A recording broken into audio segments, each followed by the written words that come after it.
Have a good weekend.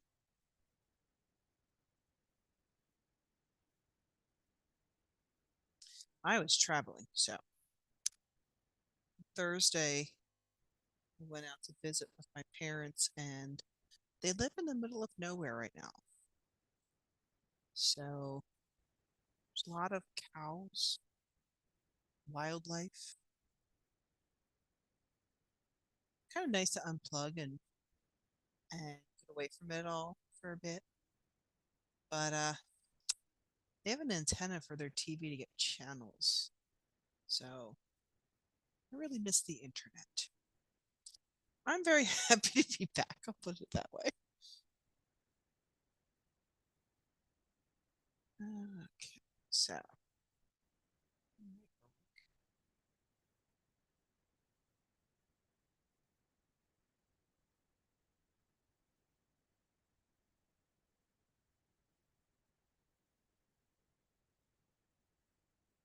right.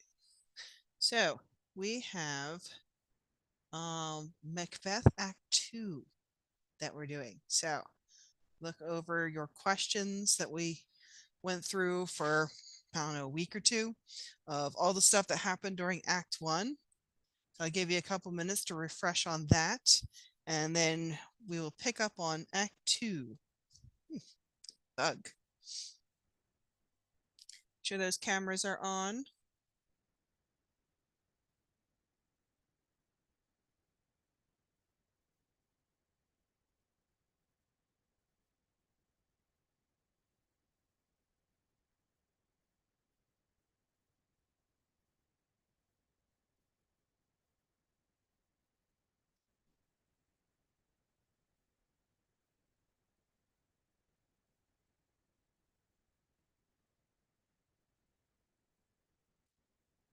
So for those of you joining us, we're reviewing from Act 1 the questions that we went through, the study questions, and we're going to be doing an Act 2 near pod where we watch the performance of Macbeth Act 2.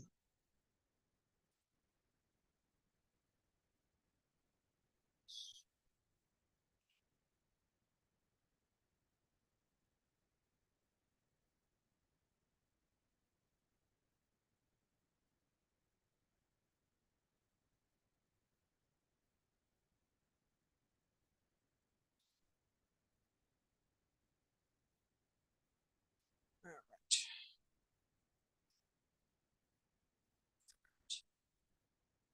And to update record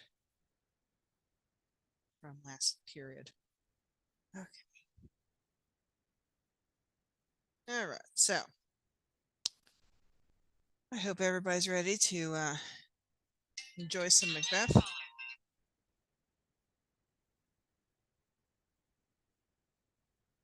Macbeth Act 2.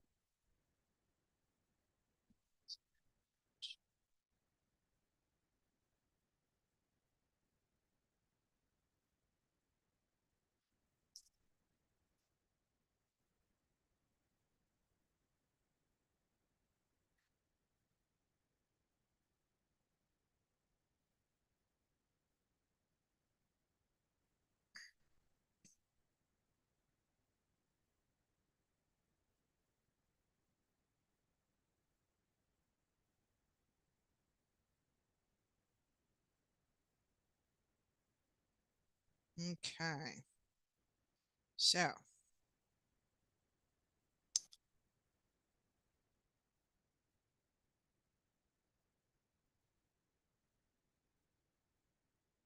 if Nearpod kept all the activities I put on there, it will ask you what you remember from Act 1.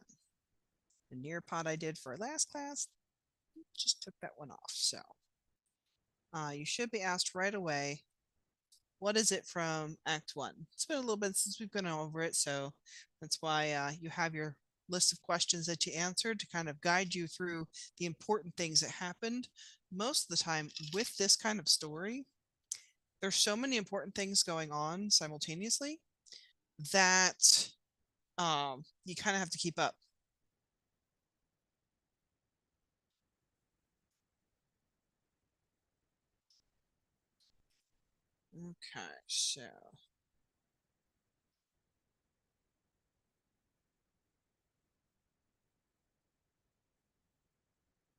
Okay, so what we're going to do is you guys will get into the Nearpod, and then we are going to watch the performance.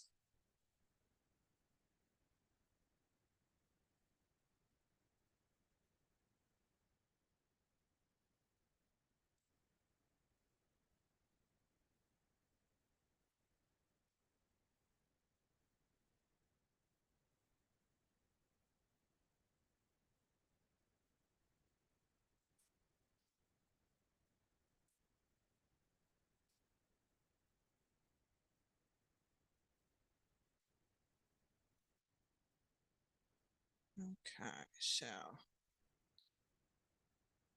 about four of you got in there. All right, I'm going to reshare the link because a couple people have joined since I shared it. So, again, if you've already clicked on the Nearpod link that I sent before, this is just a duplicate. So do not worry about that.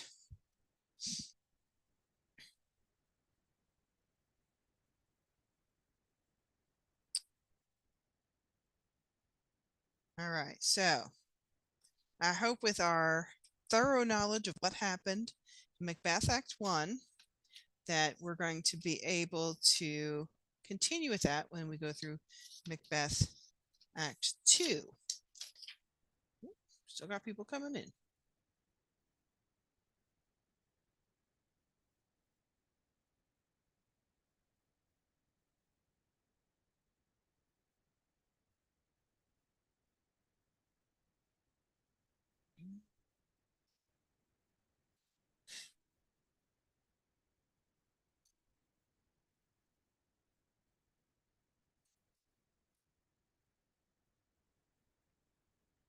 All right. So, Macbeth, which is also called the Scottish play,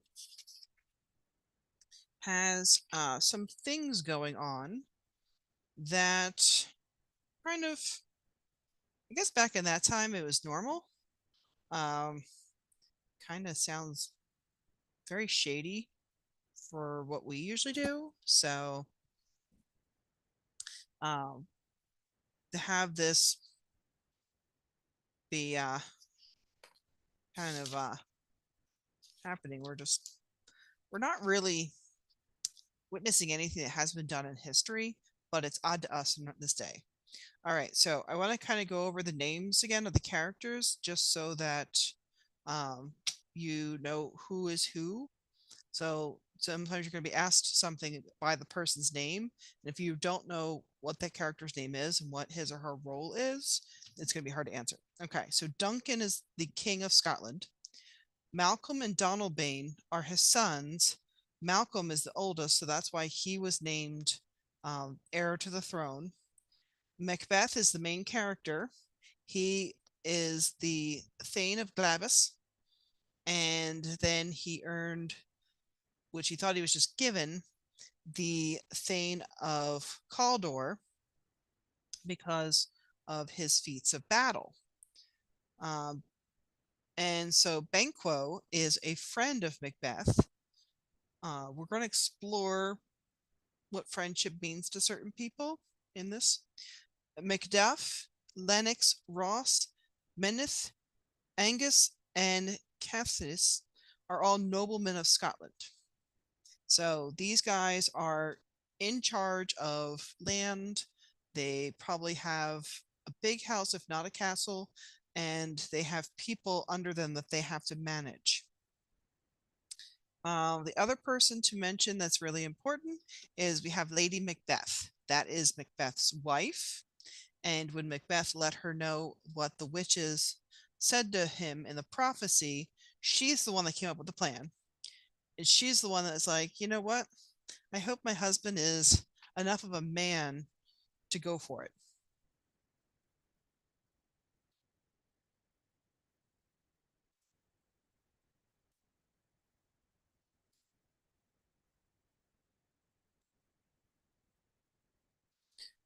All right, so we are going to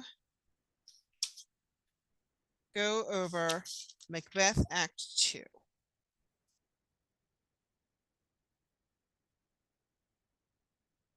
How goes the night, boy? The moon is down. I have not heard the clock. And she goes down at 12. I take 'tis later, sir. Hold. Take my sword. There's husbandry in heaven. The candles are all out. Take thee that too. A heavy summons lies like lead upon me, and yet I would not sleep. Merciful powers restrain in me the cursed thoughts that nature gives way to in repose. Give me my sword. Who's there? A friend. What, sir, not yet at rest? The king's abed. He hath been an unusual pleasure, and sent forth great largesse to your offices. With this diamond he greets your wife withal by the name of most kind hostess, and shut up in measureless content. Being unprepared, our will became the servant to defect, which else should free have wrought. All's well. I dreamt last night of the three weird sisters. To you they've showed some truth. I think not of them. Yet when we could entreat an hour to serve, we would spend it in some words upon that business, if you would grant the time. At your kindest leisure. If you shall cleave to my consent when 'tis, it shall make honor for you. So I lose none in seeking to augment it, but still keep my bosom franchised and allegiance clear. I shall be counseled. Good. Repose the while. Thanks, sir. The like to you.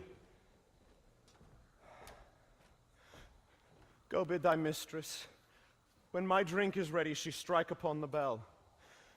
Get thee to bed. Okay, so we're still in Act 2, Scene 1. It kind of segues here a little bit. So you had Banquo, that is the Scottish lord that is friends with Macbeth. One where I said we're going to be discussing some things with friendship when it comes to these two. And then that was his servant, Flance. Imagine what kind of nickname he would have.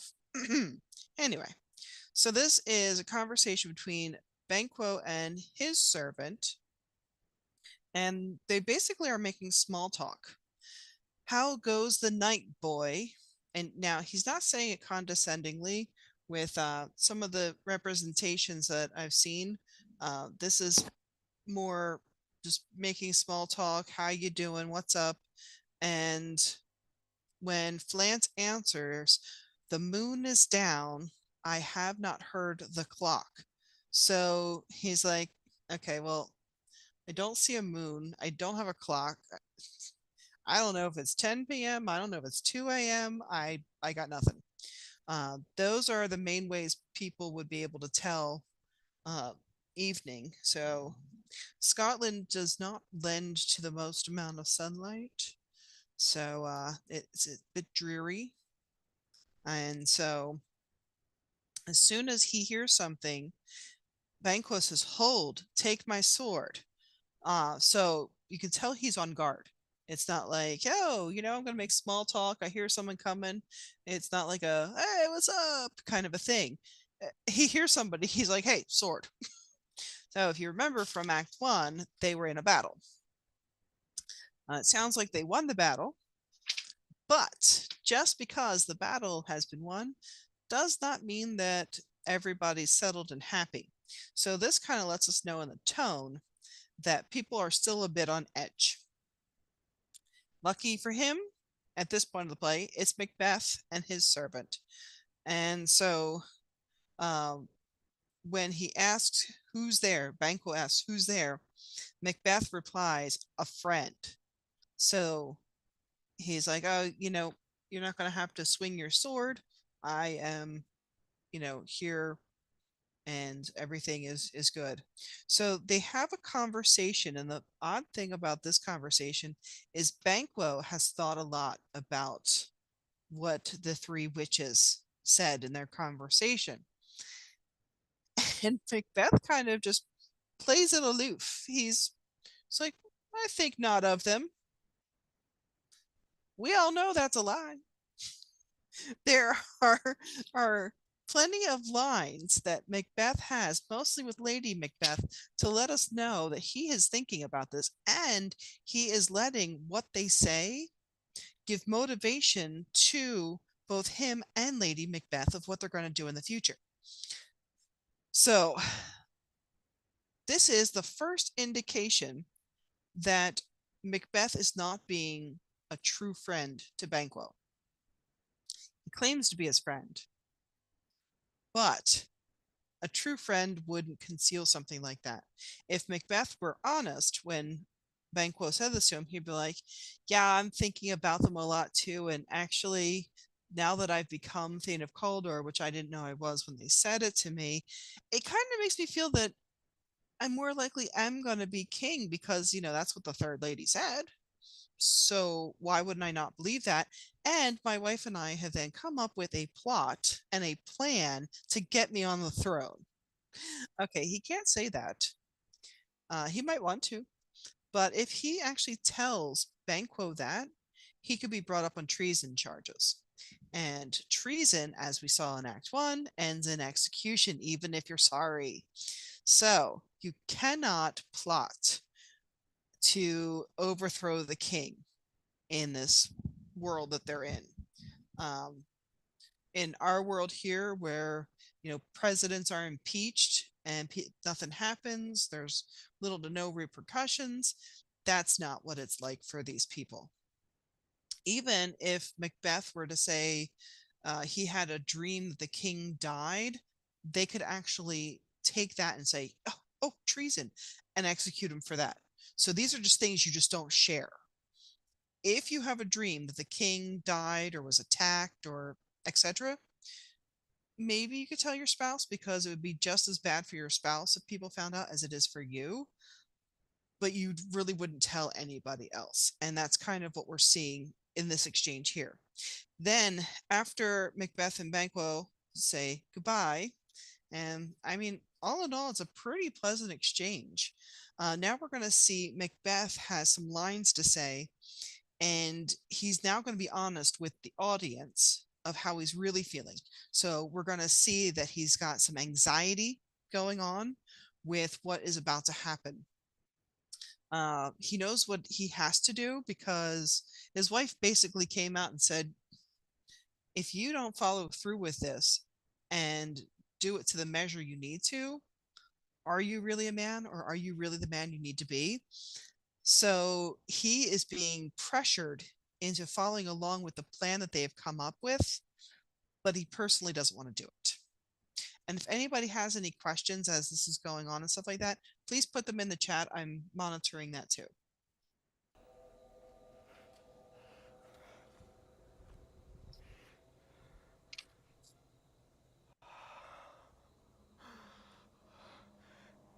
Is this a dagger which I see before me, the handle toward my hand? Come, let me clutch thee. I have thee not, and yet I see thee still. Art thou not, fatal vision, sensible to feeling as to sight?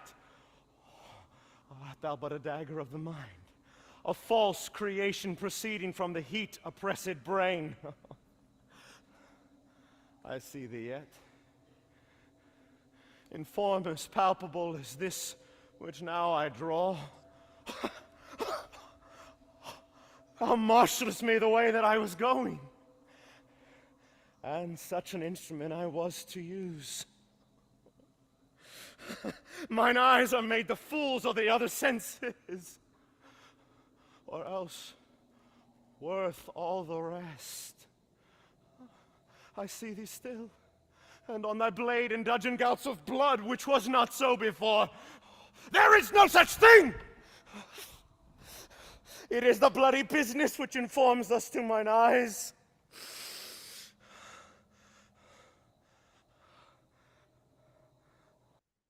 Now, o'er the one-half world nature seems dead, and wicked dreams abuse the curtained sleep. Witchcraft celebrates pale Hecate's offerings, and withered murder, alarmed by his sentinel, the wolf, whose howls his watch, thus with his stealthy pace moves like a ghost.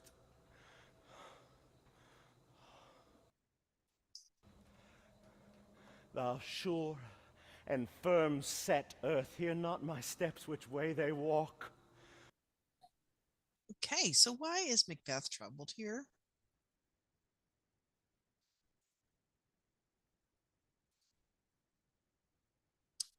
So we first see a floating, well, he sees a floating dagger, and the handle is towards his hand. So the dagger is not coming at him with the pointy end. So it's more of an offensive position that the dagger is going towards, and he's trying to clutch it. I mean,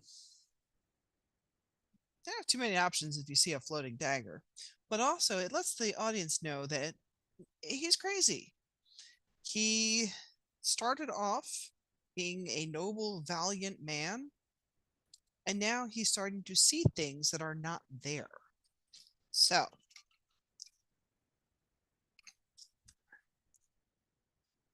he goes on to say, a dagger of the mind, a false creation. So now he has realized he's not really seeing a floating weapon. He's like, oh, I think I'm imagining this floating dagger. So um, he kind of goes into his episode of craziness, and then he pulls himself back out. Mine eyes are made the fools of other senses. So he's saying in that part that what he sees in his mind is making it so that everything else is not working. So basically, uh, what he is envisioning in his brain takes over his actual sight, his actual hearing, his, go so on and so forth. I don't think I need to go over the senses with you guys. So, um, he refers to what he has to do as the bloody business. We're going to see a theme of blood, which is also symbolic in this play of who actually has blood on them, who thinks they have blood on them, and it's going to come into the perception of the character where we're not going to be sure sometimes if it's actually while it's happening they're going to be thinking something and acting something out, and we're going to have to decide, is this something that's happening in this character's imagination, or is this something that's actually happening? So when we get to the part, it's going to be a little bit after this one. The bell rings. So that goes back to the line that we saw earlier in the scene when Macbeth tells the servant that he is going to, when his drink is ready, she'll strike upon the bell, get thee to bed. So the bell ringing, that's go time for the bloody business. Okay. We're going to go on to the next part. For fear thy very stones prate of my whereabout, and take the present horror from the time which now suits with it. Whiles I threat, he lives. Words to the heat of deeds too cold breath gives.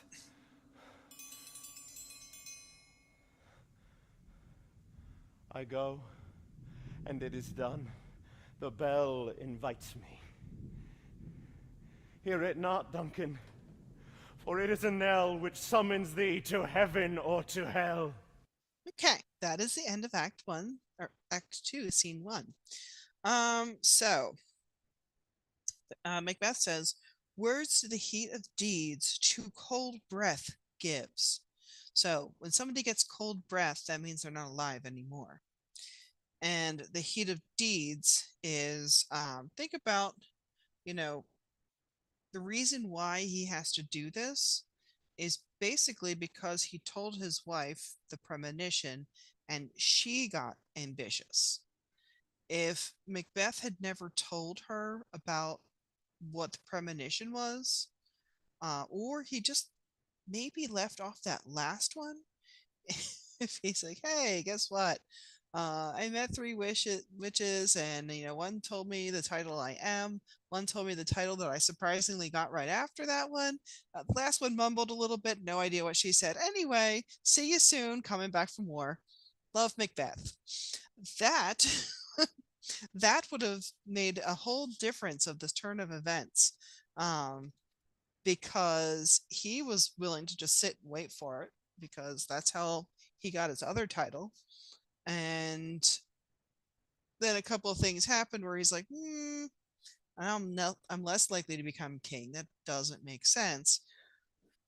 So if it was just Macbeth making this decision, he probably would not be going this route. Remember, Duncan the king is also a relative of his. So he's being a treasonous citizen, which is very looked down upon. He's also uh, talking about murdering somebody he's related to. So both of these are really, really bad things. But if he doesn't, his wife's going to question his manliness. So the bell rings, okay, and he says, "I go, and it is done." It's almost like walking towards it. It's he's past the point of no return. As he walks this path to go and do the bloody business, he's kind of already too far in it to change his mind and not do it. The bell invites me. I don't know if they just didn't have the bell be loud enough so we could hear it, or it's a bell of his mind, but the sound people didn't really give a very defined bell on this one. It might just because we're watching on video. Hear it not, Duncan. So he's like, I hope Duncan didn't hear that one. For it is Nell, that's good to ring a bell, that summons thee to heaven or hell. So basically, he's going to have Duncan meet his maker, but he's not going to have his afterlife on his hands. He's just going to have his earthly life on his hands. So if Duncan was bad in his time, he's delivering him to hell, and he's not going to feel bad about that part. If he delivers him to heaven, I guess he'd feel better about that.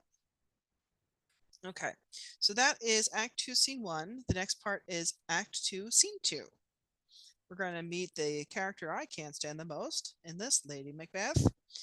And so we have a scene between Macbeth and his wife.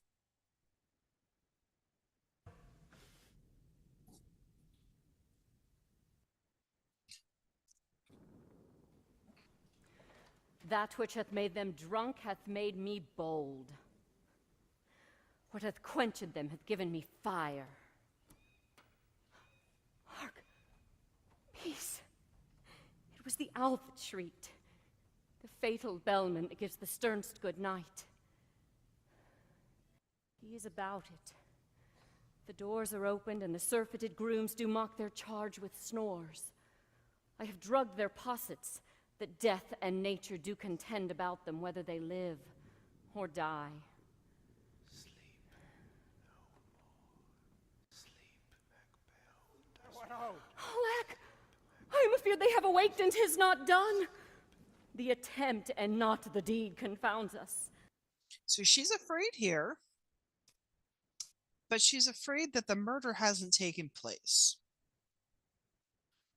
So just like Macbeth in the last scene where he's anxious and he's weighing things, she's anxious, but she's anxious because other people might not live up to her standards of how she wants things to go. So we have a recurring theme of anxiety, which does bring some tension to the plot. And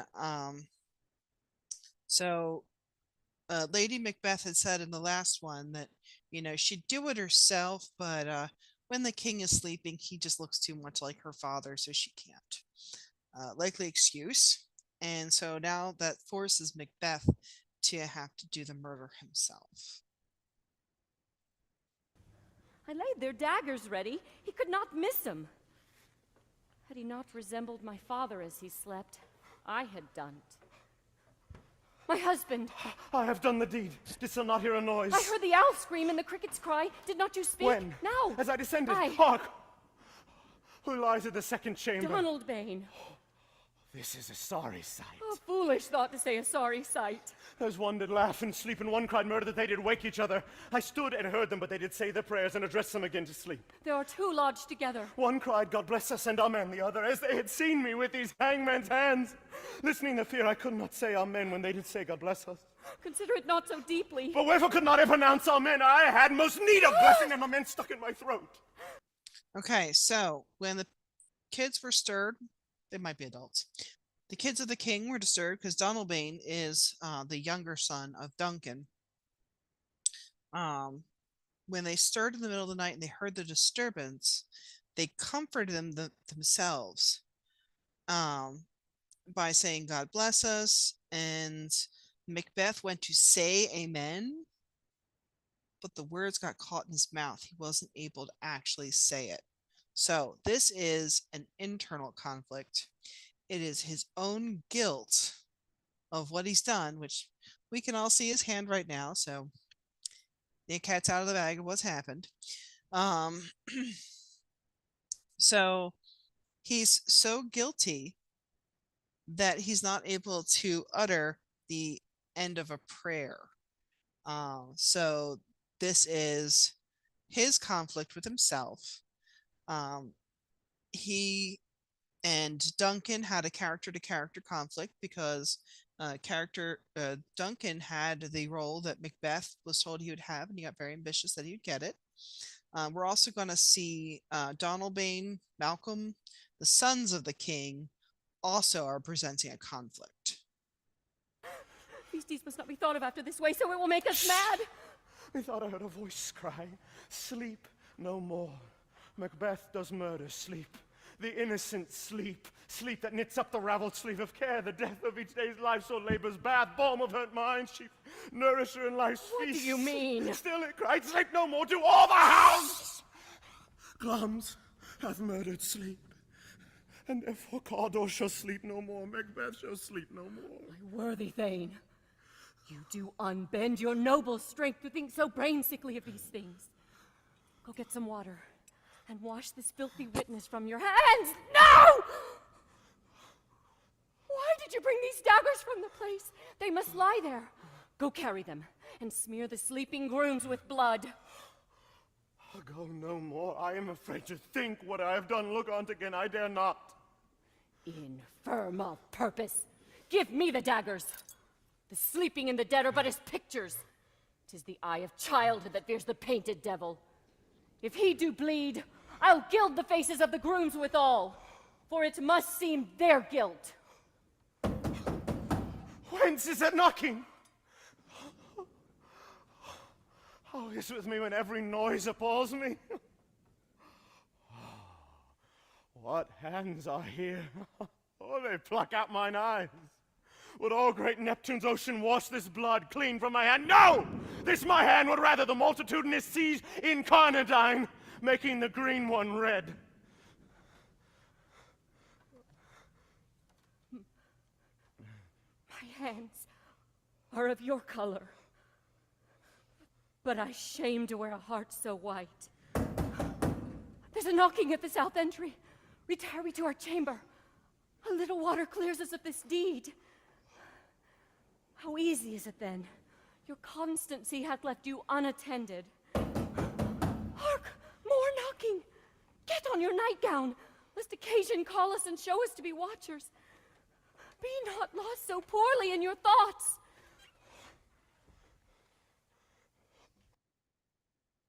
To know my deed, 'twere best not know myself. Wake, Duncan, with thy knocking. I would thou couldst. Okay, that is the end of Act 2, Scene 2. So, let's review events. we have Lady Macbeth anxious that Macbeth is not going to fulfill what he needs to do, which is murdering the king. And she is upset and worried and anxious. And Macbeth comes in and she's like, okay, okay, it's happened. But Macbeth is really rattled. Um, his own guilt is preventing him from praying. There was a bit of a disturbance. There were some people that were making noises and saying things. So what he did was not done to the stealthy level that he and she were hoping for.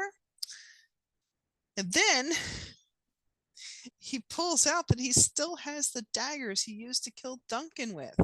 And she's like, "You idiot. These were supposed to stay at the crime scene. If you have the daggers, you have the daggers on you from the murder. Basically, just like make a sign saying murder, murder, murder." Right. So she's like, "Go put them back." He's like, "I can't. I can't. I'm going to crack." So she's like, "All right, fine. You go wash your hands and I'm going to put these back." So she takes the daggers and she's going to go to Duncan's room and she's going to put the knives at the scene. She's going to smear some of the blood on the guys that they're pinning this murder on. And then there is a knocking. So now they're freaking out because somebody's knocking in the middle of the night. So then she's just like, "Oh, you know what? Let's get on our nightgowns and pretend that we were sleeping after we washed, the blood off our hands, and it'll be any wiser." Yeah, that happened. So that is the plan. That she is going to um that she's going to be like, "Oh, I'm sorry, what happened?" Is That's the plan. I don't think Macbeth is of the sound mind to be able to go through this. Um, but we'll see what happens. He's freaking out quite a bit. Okay. Act 2, Scene 3. The knocking continues.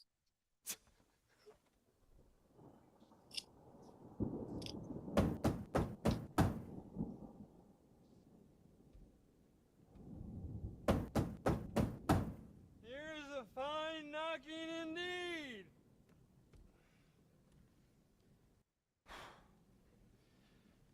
If a man were porter of Hellgate, he would have old turning the key. Knock, knock, knock! Who's there in the name of Beelzebub? Here's a farmer who hanged himself on the expectation of plenty come in time. Have napkins enough about you? Here, you'll sweat for it. What does the drunk porter give a clue to the audience about what is happening? And when he says Beelzebub, that is another name for the devil. So who's there? The name of Beelzebub. So he's saying that the person that's knocking, or could be alluding to it that it's not a person, that it's an actual demon, came from the devil. It's kind of funny when he mocks the knocking by yelling knock, knock, knock himself.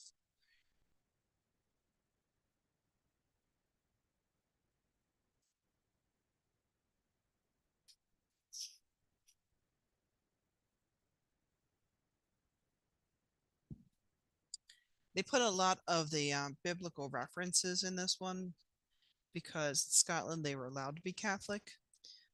So it is understood that these characters are probably Catholic. Since they're not in England, it's okay. Um, so uh, Macbeth is a historical character, just different stuff happened to the real Macbeth than in this play, which for the real Macbeth, that's good.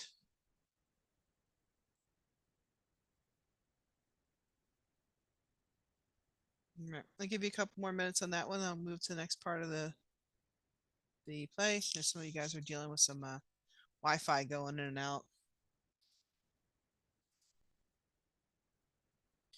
Once we're done with this one, I'll put it on Canvas so that if there's any part of it you didn't get to, that it'll be available to you in order to be able to answer.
Okay, gonna move on to the next part. Knock! Knock. Who's there? In the other devil's name. Here's...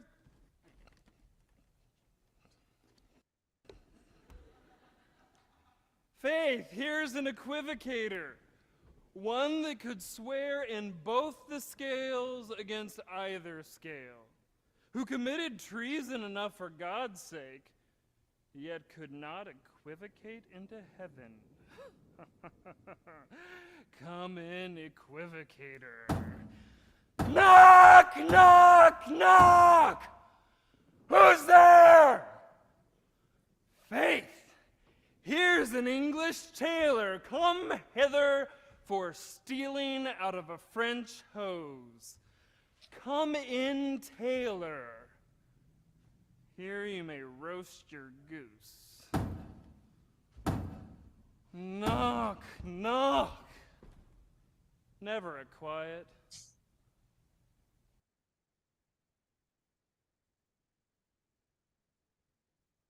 What are you?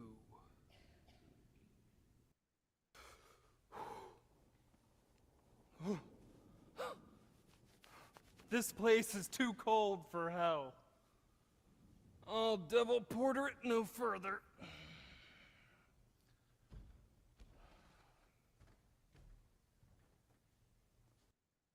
I had thought to let in some of all professions that go the primrose way to the everlasting bonfire. Anon! Anon! I pray you remember the porter.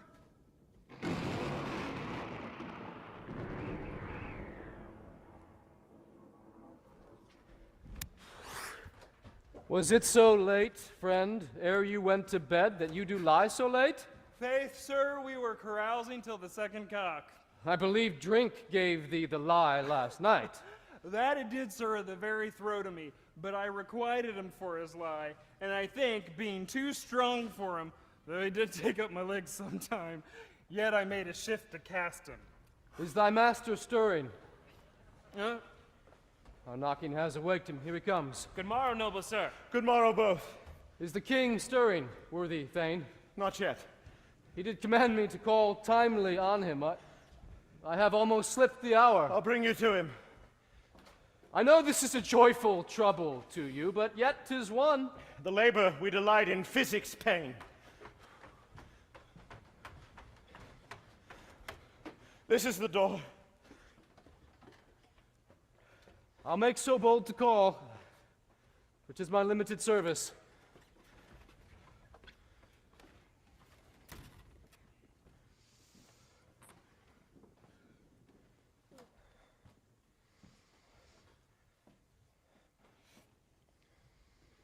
Goes the king hence today?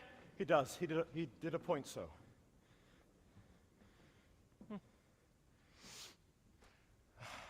The night has been unruly.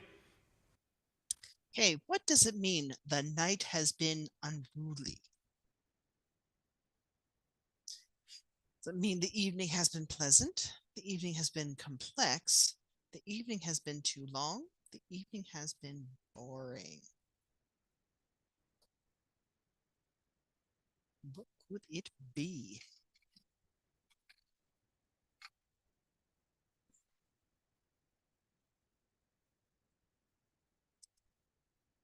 So that was Macduff that came in, that had been knocking.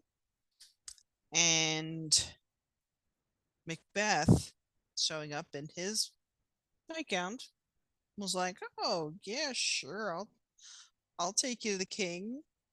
There's the door." But he doesn't go in with Macduff, probably for obvious reasons. And so then Lennox is the other guy that's there. He was with Macduff. He's the one that's kind of making small talk with Macbeth outside.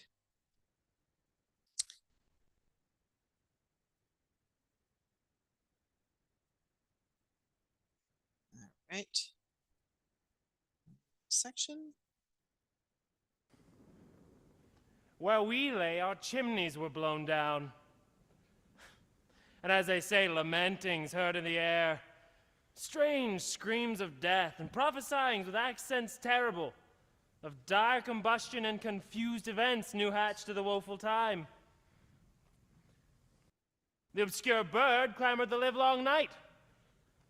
Some say the earth was feverish and did shake. 'Twas a rough night. My young remembrance cannot parallel a fellow to it. Oh. Horror, horror, horror.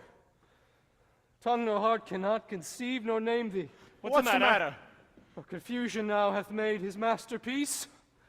Most sacrilegious murder hath broke ope the Lord's anointed temple, and stole thence the life of the building. What does you say the life? Mean you, his majesty? Do not bid me speak. See and then speak yourselves. Okay.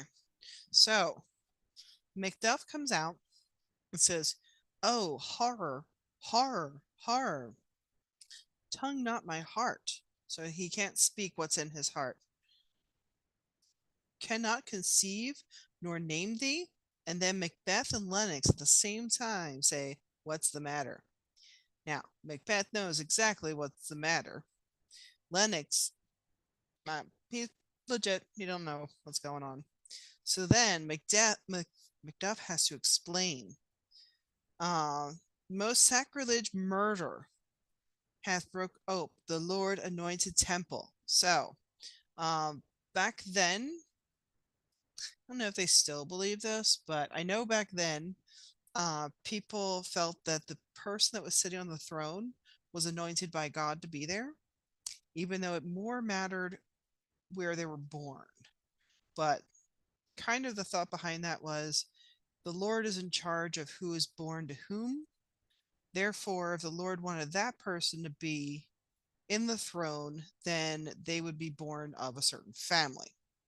So that's why he's referring to Duncan the king as the Lord's anointed temple.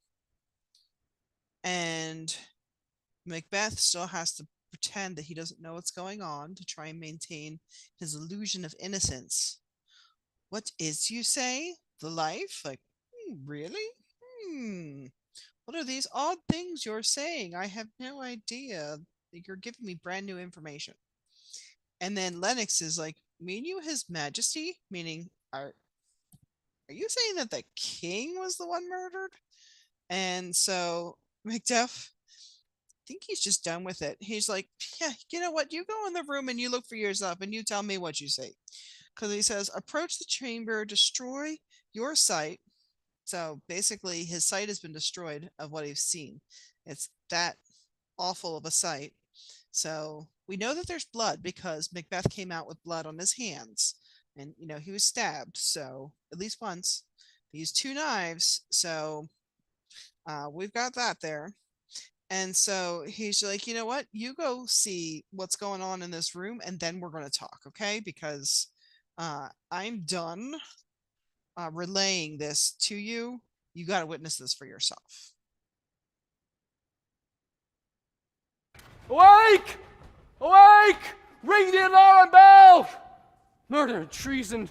Banquo, Donalbain, Malcolm, awake! Shake off this downy sleep, death's counterfeit, and look on death itself. Up, up, and see the great doom's image! Malcolm, Banquo, as from your graves rise up and walk like sprites to countenance this horror. Ring the bell. What's the business that such a hideous trumpet calls to parley the sleepers of this house? Speak! Speak! Oh, gentle lady, 'tis not for you to hear what I can speak. The repetition in a woman's ear would murder as it fell. Oh. So basically, she's like, okay, why are you making so much noise in the middle of the night? We were all sleeping. What's the big deal? We all know she and Macbeth were not sleeping. They don't know that though. And so then he addresses her as gentle lady, which we all know is not the case. And he tells her that he can't tell her because of her gentle ears, but then he blurbs out that there's murder there. So he's like, you know what? As a woman, you can't take the news that I have, but here it is anyway.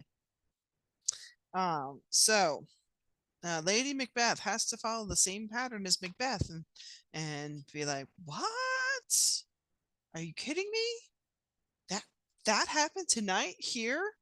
And so the audience knows this, that they are pretending that they don't know what happened, but the characters don't realize it yet. So we get to see the good, bad, and the ugly. It's mostly the bad and the ugly with Macbeth and Lady Macbeth when it comes to what's happening here, but they have a different perception by the other characters. So we already saw Macbeth as being addressed as worthy. Everybody is still giving him the respect and the station he is and stuff like that, because they don't even suspect that they're not the first people they suspect when they find out the king is murdered. So if Macduff going in and seeing the king murdered had any inclination that it was Macbeth, he probably would have come out of the room saying, like, what'd you do? Kind of a thing, instead of, do you know what happened? That's how good Macbeth and Lady Macbeth are at covering up their tracks. So they're truly awful people, but they're very shifty and apparently able to navigate such treacherous waters to be able to pull off a murder and then not have the blame right away, at least. Banquo! Banquo! Our royal masters murdered. Oh, alas! Here in our house? Too cruel anywhere. Dear dove, I prithee contradict thyself and say it is not so. Had I but died an hour before this chance, I had lived a blessed time. For from this instant there's nothing serious in mortality. All is but toys. Renown and grace is dead. The wine of life is drawn, and the mere lees is left this vault to brag of. What is the myth? You are, and do not know it. The spring, the head, the fountain of your blood is stopped. The very source of it is stopped. Your royal fathers murdered. By whom? Those of his chamber, as it seemed, had done. Their hands and faces were embadged with blood, as were their daggers, which unwiped we found upon their pillows. They stared and were distracted. No man's life was to be trusted with them. Yet I do repent me of my fury that I did kill them. Wherefore did you so? Who can be wise, amazed, temperate, and furious, loyal and neutral in a moment? the expedition of my violent love outrun the pause of reason. Here lay Duncan, his silver skin laced with his golden blood, and his gash stabs looked like a breach in nature for ruin's wasteful entrance. There, the murderers steeped in the colors of their trade, the daggers unmannerly breached with gore. Who could refrain? That had a heart to love, and in that heart courage to make his love known. Help me, Hans! Oh, look to the lady! Okay. Good amount of things happened right there. So, Macduff has awoken the entire house. Banquo, Macbeth's friend, got the news, and he's surprised too, but he's legit surprised. And then Donalbain is the first to come out and say, "What is amiss?" So it's like saying, "What's wrong?" Then Macbeth lets him know that his father's blood has stopped. So your very source stopped. Macduff lets him know in plainer terms that his father was murdered. Malcolm is the first to be like, okay, well, who did it? And Lennox, the guy that's definitely not to blame because he was outside the castle when it happened, then he said those of his chamber seemed to have done it. So this takes us back to when Macduff came out of Duncan's room and told Macbeth and Lennox to go in and see for themselves. So while Macduff was rousing everybody and informing them all of what's happening, Macbeth and Lennox were in the room where Duncan was slain. And so Lennox was like, hey, we have evidence that the chamber did it. The two guards that would be his chamber guards, they were the ones that did it because it was their daggers and they had blood all over themselves. And then Macbeth was like, oh, I love Duncan so much, I had to kill them when I saw what they did. So Lady Macbeth is like, oh no, dude's gonna crack. So she has to keep in mind that she knows what happens. She knows what he did. She also knows that he is unstable at this point. He is making her nervous. Again, we've got this theme of anxiety where she is now like, oh my goodness, he's going to babble. He's going to reveal something that he shouldn't. So she has to kind of keep him reined in as they go through this, or he is going to let everybody know what happened. And when we have our naked frailties hid, that suffer an exposure, let us meet and question this most bloody piece of work to know it further. Fears and scruples shake us. In the great hand of God I stand, and thence, against the undivulged pretense, I fight of treasonous malice. And so do I. And So all, let's briefly put on manly readiness and meet at the hall together. well contented.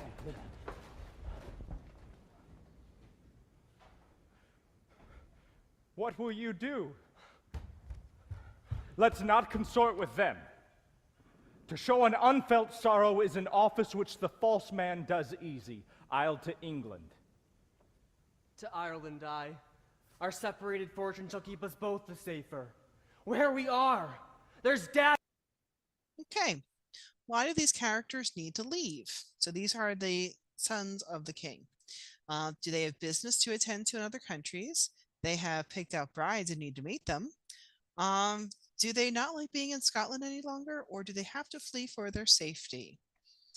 Okay, so up until this point, we had Lady Macbeth pass out as a distraction because she had to rein Macbeth back in, and she had to provide something for everybody else to think of other than Macbeth freaking out.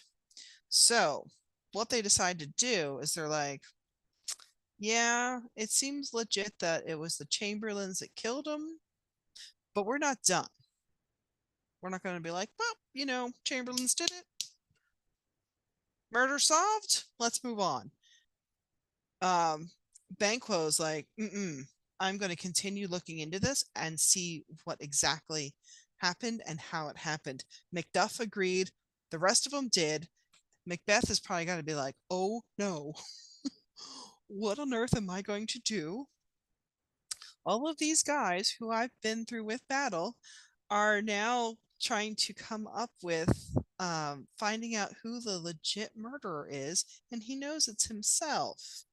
So Macbeth says, let's briefly put on manly readiness and meet in the hall together. So he called a meeting. Now, good news for Macbeth. I think we've passed good news for a couple of characters here. But good news for Macbeth is that he's showing leadership. This is still his house that he's in for the time being. So he is gathering them all together, and also he's going to be a part of this group. So that is important because he can hear what they're going to say and who they suspect. He can also be there in case if some names come up, like his own, that he doesn't want them to think is. Bad news for him. He's already shown that he's very rattled about this.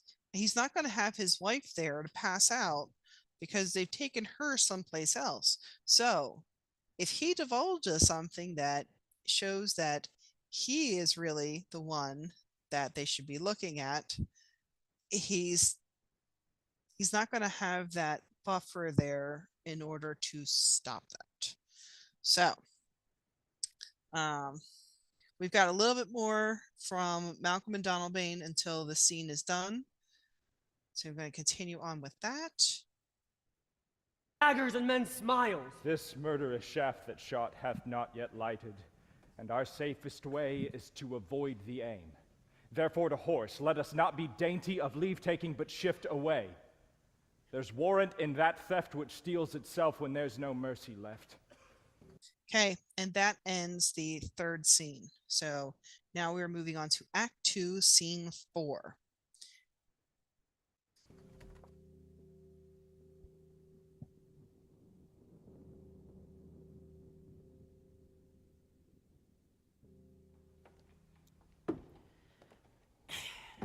Threescore and 10, I can remember well, within the volume of which time I've seen hours dreadful, and things strange, but this sore night hath trifled former knowings.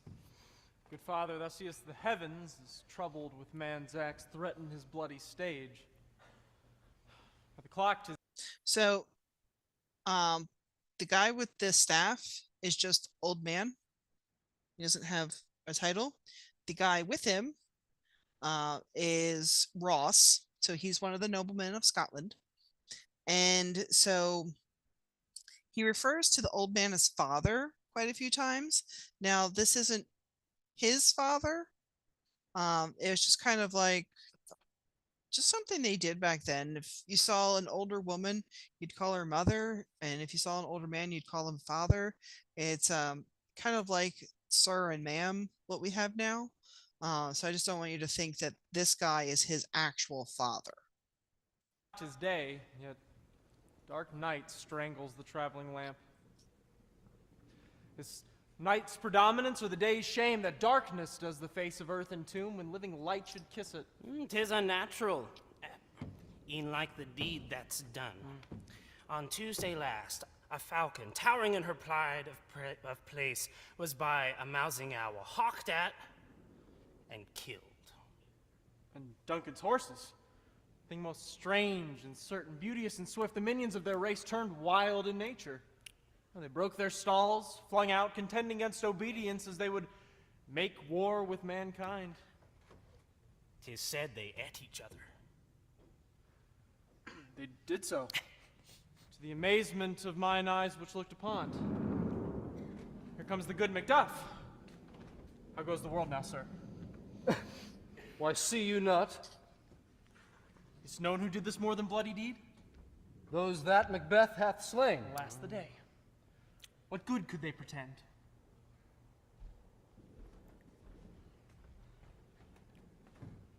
They were suborned.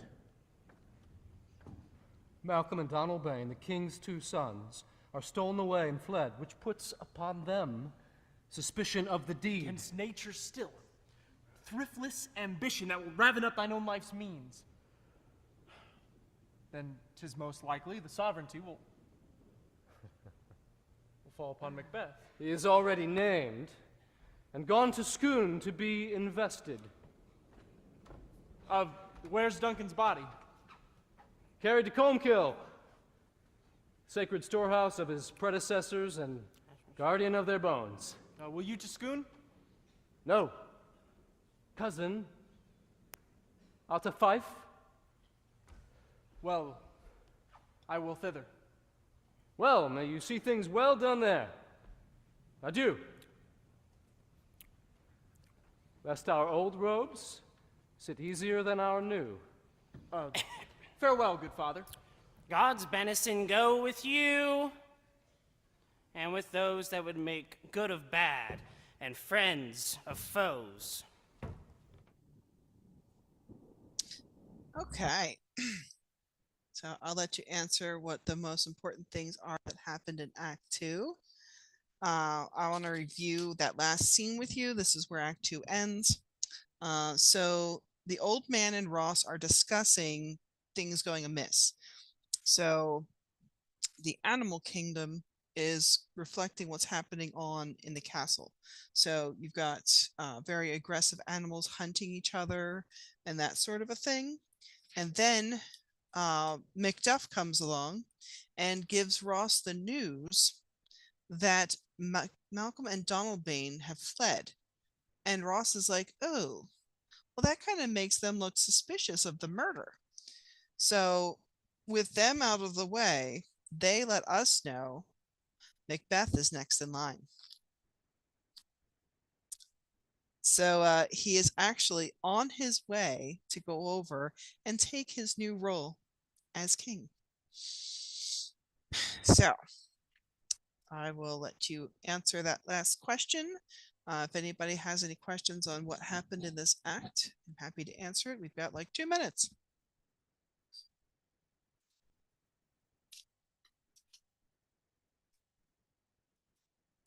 Get the action started on here.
Bye, everybody. Time's up.